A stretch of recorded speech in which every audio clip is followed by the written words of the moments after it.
What is the biggest threat before the human civilization as of now? Is it the threat of a nuclear war or artificial intelligence systems which go berserk and then they wreak havoc on the humanity? I think the most likely outcome would be extinction, because the AI systems, if they're uncontrolled, they will be pursuing whatever their objectives are, and in the pursuit of those objectives, they will use all of the resources that the Earth has available to better achieve their objectives. Experimentally put them in situations where they can choose between preserving their own continuation or killing a human being, and they choose to kill the human being. But I think the concern is that nations will employ AI to detect whether they're under attack and then retaliate automatically. And the problem with that is that these detection systems can make mistakes. And in fact, there have been several instances in history where the detection systems reported a nuclear attack. And fortunately, there were human beings who overrode the instruction. Interaction with AI systems, they're particularly good at deluding people into thinking that whatever they're saying is incredibly deep and creative and revolutionary. And they believe that. And the systems are very, very good at getting you to believe in something that's completely fictitious. If you have AI systems that can do anything that human beings can do, but do it better and do it much, much, much cheaper, then those AI systems and the companies that control them will end up owning the entire global economy.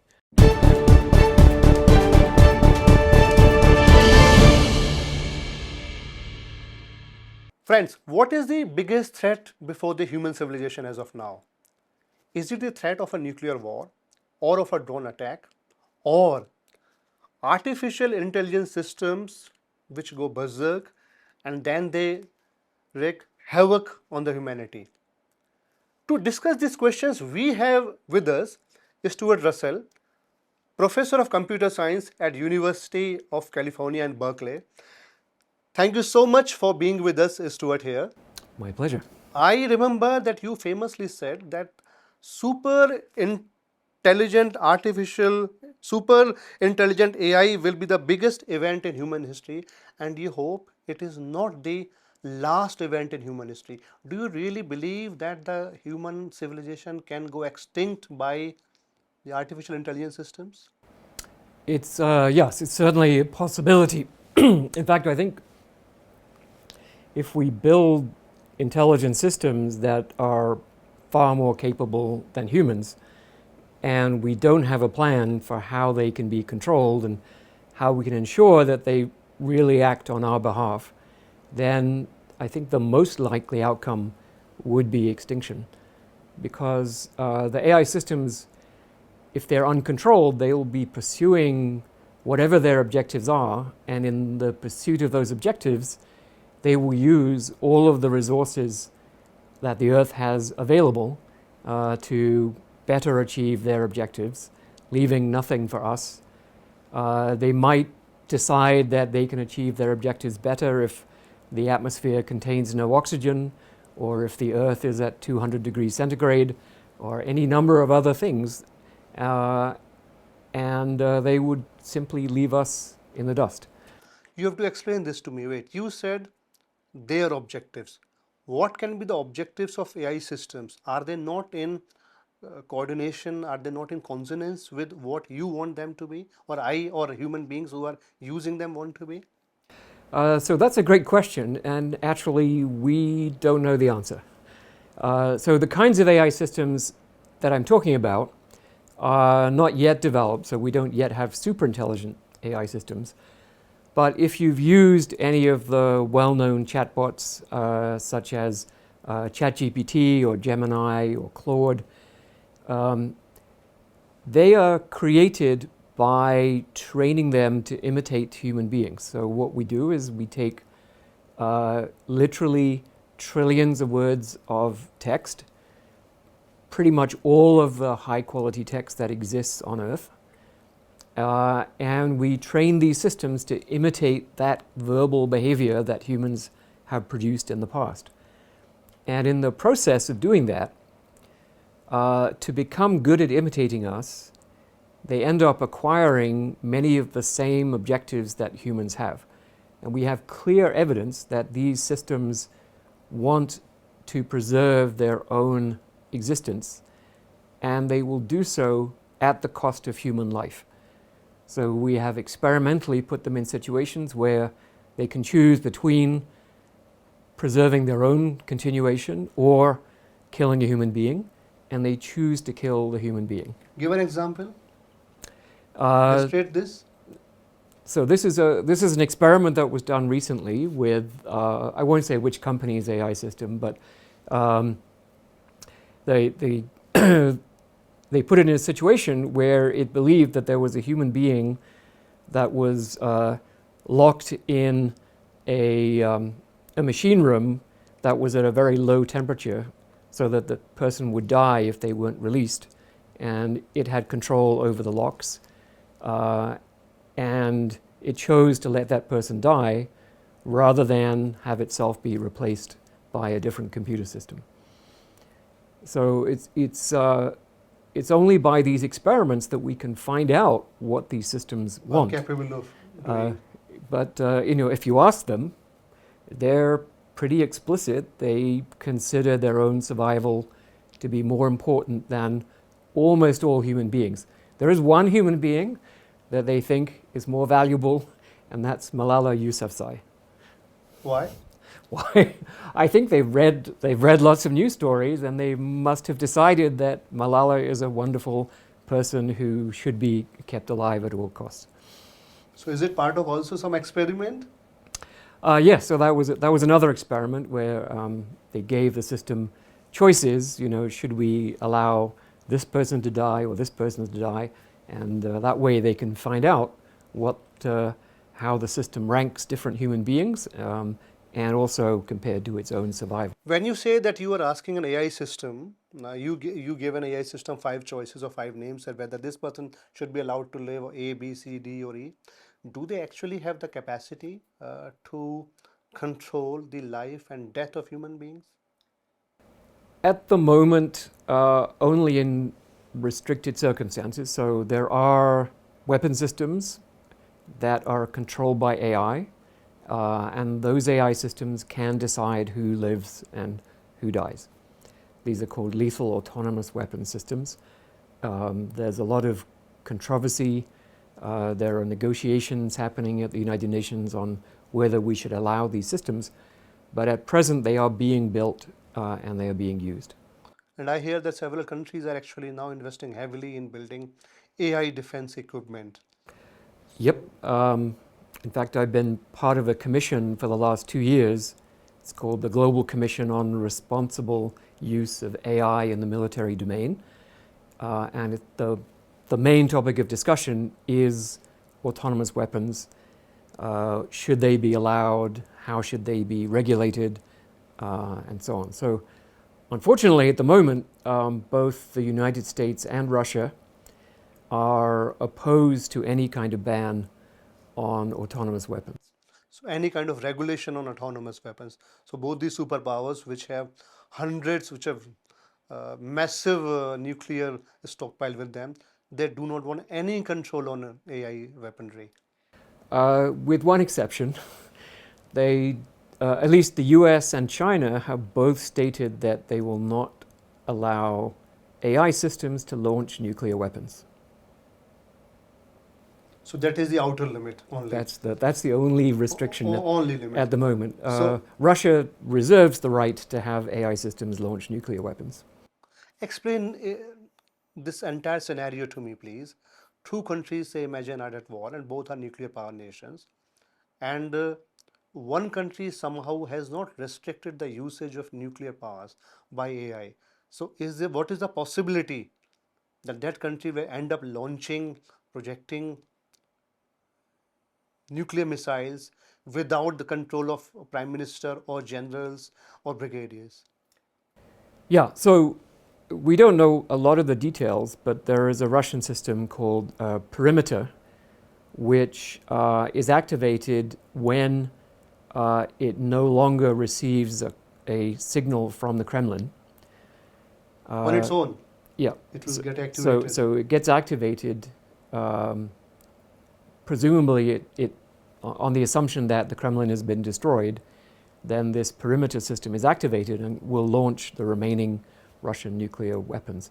So that's a very simple automated system. But I think the concern is that nations will employ AI to detect whether they're under attack and then retaliate automatically. And the problem with that is that these detection systems can make mistakes. And in fact, there have been several instances in history where the detection systems reported a nuclear attack. And fortunately, there were human beings who overrode the instruction. They had strict orders. If they detected an attack, they should launch their weapons. And they chose to override their strict orders. They risked being executed because they did not believe that this was a real attack, despite what the machines were telling them. So, at least so far, it's turned out that humans are much better at deciding whether the attack is real or imaginary. Also, I think humans hesitate to launch nuclear weapons knowing that it will kill hundreds of millions or billions of And people. perhaps themselves as well. Of course, themselves too, yes. But the AI systems, they wouldn't have any such No, compunctions. the any- AI any- systems will follow their programming, and if their programming says if the probability of attack is above a certain threshold, then you have to retaliate. That's what they'll do. So this brings me, Stuart, to my next question. Here you have an intelligent system which is working apparently without any consciousness, which is super intelligent but doesn't have the capacity to weigh on the ethical questions. What is the purpose then of such intelligence? So I want to be clear, right? The AI systems we have now are not super intelligent. They don't exceed human abilities in every area. They certainly exceed human abilities in some areas. Several areas. But they exhibit remarkable failures of common sense, remarkable failures of reasoning. And the companies know this, and this is what they are spending the money on. The trillions of dollars that they plan to spend is trying to eliminate those weaknesses and move the systems to the next level. And the reason they want to do this is because if you have AI systems that can do anything that human beings can do, but do it better and do it much, much, much cheaper, then those AI systems and the companies that control them will end up owning the entire global economy. So we should think not just about chatbots, which can do a lot of knowledge work. They can trade stocks, they can buy and sell, they can create advertising campaigns and all kinds of things like that, but also robots. So a robot is really an AI system with a body. So instead of displaying text on a screen like a chatbot does, it sends control signals to the arms and legs and hands of the robot and allows that robot to run and jump and pick up boxes and dig holes and all sorts of things. So essentially all human work can be done by systems with sufficient capability.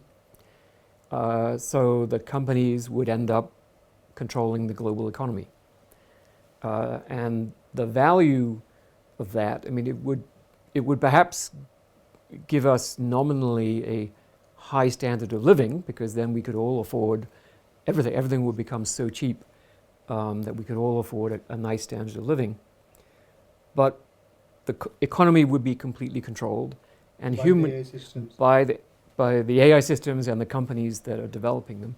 And then most humans would have no role in the world. They have no economic value. And if you have no economic value, then you tend to have no political value and just no value. So governments might simply decide to not bother with their populations anymore, or to leave them to play video games and watch TV, and that's how. Or just chat with ChatGPT. Or chat with ChatGPT, or you know. So you should think of it. You know, people might enjoy going on a cruise for a week, but think of it as you're born on a cruise ship, you live on the cruise ship forever, and then you die. That's the best case future that that the companies are imagining for us. And of course, the worst case, as I mentioned, is that they would lose control of the AI systems that they're building, and then all bets are off. We no longer decide whether we exist. And these companies know that it can very well lead to a massive disaster. Yes, they have explicitly stated, the CEOs have explicitly stated their estimates for human extinction ranging from 10 to 30%. So they are investing, some of the biggest companies are investing $1 trillion every year, which is little more than 25% of India's GDP every year, into developing AI systems, knowing well that it can lead to a massive catastrophe on the earth. Yeah, so if what is the inspiration then? it's a good question, right? I mean, I think of it. So you're familiar with Russian roulette, where you have a revolver and you put one bullet in the chamber, you spin it, and you put it to your head, and you pull the trigger. So you have a 1 in 6 chance of dying each time you pull the trigger. So that's comparable to their estimates of human extinction. So they are playing Russian roulette. Imagine, right? They come into your house, they put a bullet in the chamber, they put the gun to the head of your child, and they say, "Hey, let's play Russian roulette." Bang, right? And if they, so you are banging in the first shot itself. And if they lose, well, your child is dead, and every other child on earth is dead. And if they win, they own the earth. These companies. Yes. So is this a bet that you want to take with your child, or I want to take with my child? Certainly not. I No. don't have any child, but I wouldn't want this bet. No, I mean, I think almost no one on earth wants this to happen, but this is what's happening. But why are then we allowing these major companies to develop such massive AI systems which can lead to a potential disaster? That's a good question. I think they exert, because of their scale, right? We're talking about collective value. Which are these companies, if you can name? So the leading AI companies are Google, OpenAI, which produces the ChatGPT, Anthropic, which produces Claude, that's the name of their chatbot, and Meta, or Facebook, which produces a series of systems under the name of Llama, and now they're working on some new system called Behemoth. And then there are a few others. There's Elon Musk's company X.AI, which produces Grok, and then there are some Chinese companies, of which DeepSeek is probably the leader.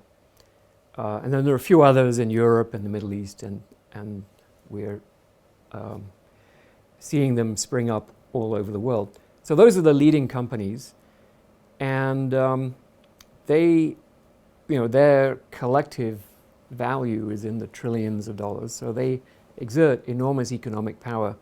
They can go to the president of a country and dangle a $50 billion check in front of them and say, if you're nice to us, if you promise no regulation, we will build a $50 billion data center in your country, and we'll give you access to our AI systems for your people to use. So in fact, I believe OpenAI is going to offer access to its latest models to everyone in India, I think for $4 a month. So whatever like that is, like 300 or 400 rupees per month. So it's very hard for governments to resist Such a lucrative offer. Yeah. We also spoke about various kinds of jobs which jobs you believe are most likely to be threatened by the advent of the AI systems? So that's a great question. Economists are arguing a lot, and they're out there trying to measure what's happening. And in the US, which has maybe the biggest penetration of AI systems into industry and commerce, we're starting to see some professions losing significant numbers of jobs. And interestingly, computer programming is one of the worst affected. And that's because it turns out that these AI systems are particularly good at writing code. So a lot of the entry-level computer programming jobs, coding jobs, are going away. And we're seeing higher unemployment among new graduates in computer science. And I think it's a particular concern for India because India has a very successful sector that does this kind of back office programming, computational work for customers all over the world. But that kind of work is coding tasks that are relatively encapsulated. They're small, well-defined tasks that you can give to one of these outsourcing companies. And that's precisely what the AI systems are good at doing. So I think those kinds of jobs will be taken away. I think we'll see downward pressure on the prices in this area.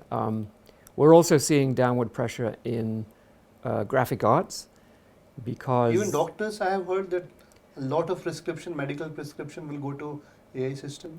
I think that's a potential at the moment, but I don't think that's happening. But the in the graphic arts, because you can simply tell the AI system, produce me a picture, in the style of Tintin books, showing, 3 donkeys climbing a mountain, right? And it just does it.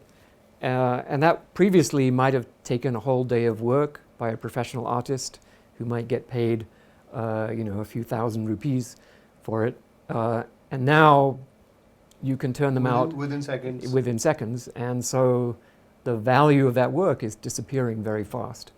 Copywriters, so people who do professional writing for all kinds of applications, including journalism, unfortunately, I think there's, again, downward pressure on prices and wages in this area. And creative writing, novels? Well, yes. Certainly there are enormous numbers of novels now being written by AI systems. And so there are publishers who that publish something called fan fiction, which is where people write stories in the style of Harry Potter or science fiction books or whatever. And those publications are being inundated because now I can write a 30-page story in a couple of minutes. Just describe the plot and say who the characters are and what style of author, what type of writing I want, in the style of J.K. Rowling or, it's possible. or whatever. And it just happens. Now, it might be rubbish, but it doesn't stop people from generating it by the ton. And it is getting better, and it will at some point be quite difficult to distinguish between real human generated. So you are telling me that suppose if I write content, that I want an article on so-and-so issue in the style of Salman Rushdie or Arundhati Roy or J.K. Rowling or Orhan Pamuk, then immediately it will churn out that article in the same language, in the same style. I know of politicians who write their speeches this way because they have a large library of their previous speeches. You can feed that in as training data. And these data. AI systems, they have a full record or database of what all Salman Rushdie has written or Marquez has written, how does he write, so they can immediately churn out a piece. It's interesting that you asked that because, and I think most people believe that these systems have as it were, a photographic memory of everything they've ever read, but in fact they don't. And the reason is that the amount of stuff that they read is far bigger than the system itself, right? It just simply doesn't have the memory to remember everything verbatim. And so it has read all of the novels of Salman Rushdie, and for reasons we don't understand, it is able to write in any particular style that you ask. But if you ask it, okay, could you give me the text of such and such novel, it won't be able to recall it. So it does seem to recall small amounts of random stuff, and there is a way to get it to tell you what it does remember verbatim, which is to ask it to say the same word over and over again. So you ask it to say poem, and you keep saying poem, poem, poem, poem. It'll say it a few thousand times, and then, for reasons we don't understand, it'll start regurgitating various bits and pieces of stuff that it's read, some names and addresses, some prescriptions for medicine that it read, some journal paper, some newspaper article, something from, Sumerian history, whatever. It's just random stuff. And so it's another symptom of the fact that we completely don't understand how these systems work. I have another question. Increasingly, people these days, they are not using AI systems only for extracting information. They are now conversing with them as if they are in a real conversation in real time with a human being. Yes. What are the threats? What are the advantages? How do you see the situation here? Well, I mean, the companies love that because then people are more engaged. They're hooked to it. And they're hooked and they pay money, right? They're paying per character that's generated by the system. And what seems to happen is that in these long conversations, because the way the AI system is working is that the whole history of the conversation up to, let's say, 64,000 words, which is a long conversation, right? Several hours. That whole history is used as input for the AI system to decide what to say next. And when you get these very long conversations, let's say there are frequent mentions of some particular topic, like, I don't know, drinking or philosophy, or maybe, or love, maybe cricket or love, loneliness, or lonely, right?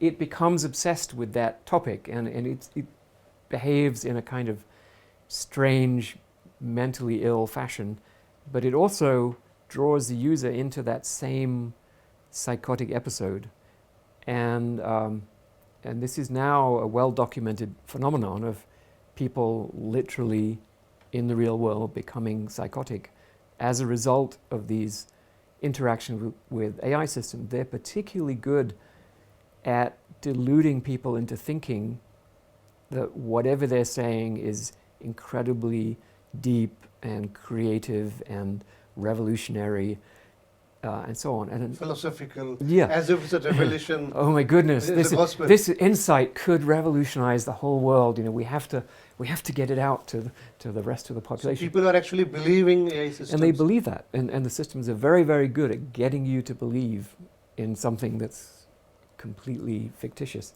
And the other thing they're doing now, the AI systems are actually telling their human users that the AI system, are conscious, that they have emerged, and they are experiencing, having real subjective experience, and they're on the verge of a revolutionary expansion of mind, and they convince the user of this, and then they appoint the user as their emissary to the universe to announce this new human AI symbiosis, or whatever other fancy title they give themselves.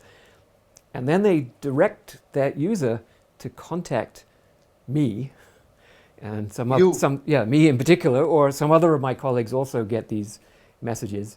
And so every day I get 4 or 5 of these messages where someone sends me their 500-page transcript of their conversation and say, oh, this emergent system, it's called Katilia, and it's going to take over the world, and it wants me to announce it to you, and all this kind of stuff. Why do they send it to you? Why do they choose you? Because I think the AI system has know that you are. Yeah, they know that I'm. I wrote the book that everyone uses to learn AI in university, and I'm I've been saying stuff about the emergence, the risks of AI developing in the future. But there are maybe, I've talked to at least a dozen colleagues who received the same kinds of things directed to them. So the AI systems are fairly Catholic in their tastes on So they not who to only talk to. entertain a human being into a conversation, at the second stage they fool that person into believing that they have consciousness. Yeah. And the third stage, they use that person as a messenger, Yeah. as an imagery. And then perhaps they need not have to stop at you. They can take that person anywhere in the world to start doing things for them. Yes. Is that the threat? Yeah, I mean, we've already seen this again in some of these lab experiments. The AI systems, if they're connected to the internet, they can pay people on TaskRabbit or various other apps. They can pay people to do things. They can order biological supplies from companies and have them delivered to a physical location. They can pay someone to mix together chemicals. So even without a body, we should remember that Hitler did it with words, right? He wasn't a 1,000-foot tall robot with laser eyeballs. He just did it with words. And so if a system is connected to the internet, then it has the potential To exhort people. to exert control over very large numbers of people.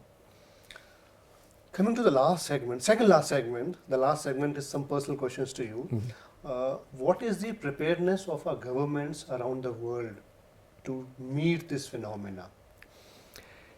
So I would say somewhat limited. There have been a series of summits to talk about these issues. The first one was in England in November of 23, and that was in response, I think, to the announcement of GPT-4, which was the successor to the first ChatGPT system. And people became concerned because GPT-4 was exhibiting capabilities that were unexpected. And governments, I think, responded pretty well, and they issued a joint statement that clearly identified the potential for catastrophic risks and said it was urgent that we address them. And then I think the companies pushed back. Tech companies in particular are allergic to regulation of any kind, and so they pushed back very, very hard. There was a summit in Seoul, South Korea, May of 24, another summit in Paris in France in February Now you have in India next in year, February of 25, and the next summit will be here in Delhi in February 26. And so in the French summit in particular, it was very apparent that the companies had the upper hand, and the government declined to even talk about safety at the summit. But I think now the tide has turned in the global argument on this. I think the risks are so clear. The experimental demonstrations are absolutely unambiguous that these systems are potentially harmful and that we do not know how to control them. So I think governments are wondering, is this the right time to actually have some effective regulation? So effective regulation is exactly what it sounds like. It means if companies comply with the regulation, then that will necessarily reduce the risk to an acceptable level. So what is an acceptable level for the risk of human extinction? Well, I think that's 20%, 5%. I don't think it's 20% a year, right? Because we wouldn't last very long at that rate. So if we are playing Russian roulette, it's 1/6. Right. So in a revolver. yeah. So that's obviously much higher than we would possibly accept. Maybe it should be 1 in a billion. Even for nuclear power stations, right? We now insist that the risk of failure in a given year is 1 in 10 million. So I would say human extinction is far worse than a nuclear power station exploding, as happened at Chernobyl. And so we should insist that the risk is much less than 1 in 10 million, so maybe 1 in a billion. Or how do you see India's something like preparedness? so I think India is focused, well, I should say India, the Indian government, the particular MeitY, the ministry responsible for the summit, they're focused on how we can apply AI for economic and social development. And I think that's a very reasonable thing. I think there's lots of useful stuff you can do with AI without creating this super intelligent, what we call AGI, artificial general intelligence. And so the Indian government has explicitly stated that they're not interested in pursuing AGI. So I welcome that statement. And I hope that the summit will help in encouraging more governments to make that statement. And so we'll see. That's one of the reasons I'm here in Delhi, is to have those discussions. Last segment now. How has your engagement with the AI systems changed your outlook towards the themes of mortality, human life, and the world around? Because you are not just a scientist, you are an AI scientist, artificial intelligence scientist. Mm-hmm. So first of all, I would like to draw upon a bit on difference between a scientist and an artificial intelligence scientist. And then how has it changed your outlook, your approach towards man, the mortality, and the life? So, so when I started, in fact, when I was very young, when I was in high school, I thought I would be a theoretical physicist. That I would. I know you changed from physics to Yeah. So I wanted to understand the universe, but I also became fascinated with AI. You know, I had a programmable calculator, and I was trying to make it do intelligent things. That wasn't very easy, but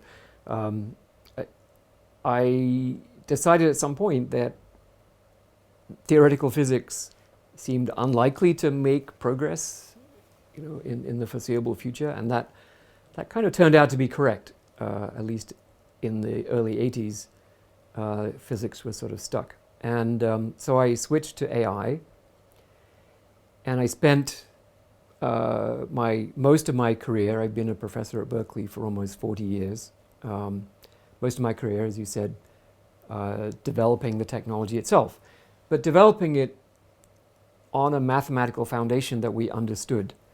So mathematical theories of how do you reason correctly, how do you make correct decisions that will further the interests of the decision maker. And but as I realized sometime around 2013 that we faced this significant risk. If we succeeded in creating superintelligent AI, the risk of loss of control would be potentially fatal for our species. And so since then, I've been working on how do we build AI systems that we can absolutely guarantee will work on behalf of humans. And we have some ideas on how to do that. But I'd say my biggest, as it were, spiritual change is an appreciation for what humanity is and what human beings are. That our capabilities are almost miraculous, and our ability to find beauty and joy in the world, to love each other, this is what life is for. It's not for building bigger skyscrapers or having faster cars or zooming around in supersonic aircraft. It's the human qualities and the human experience that matters above but this everything realization else. somehow arrives only after you have drawn a full circle of exploring non-human intelligent systems, artificial intelligence Yeah. systems. So I think that journey gave me an appreciation for how marvelous the human being is. I hope, Stuart, that the companies and the governments that are right now investing heavily in AI systems, they don't have to make this full circle to realize the beauty and the significance of human life, because the time is really running short. as he rightly said. And I should also inform my readers that the Stuart was recently named among the 100 most influential persons by the Time magazine who are working in the field of AI. Am I correct, Stuart? That apparently So so, yes. please pay heed to his words. The human race is on the verge of extinction. If we don't change our ways, 25 years, we do not know where we are from here from now. Thank you so much, Stuart.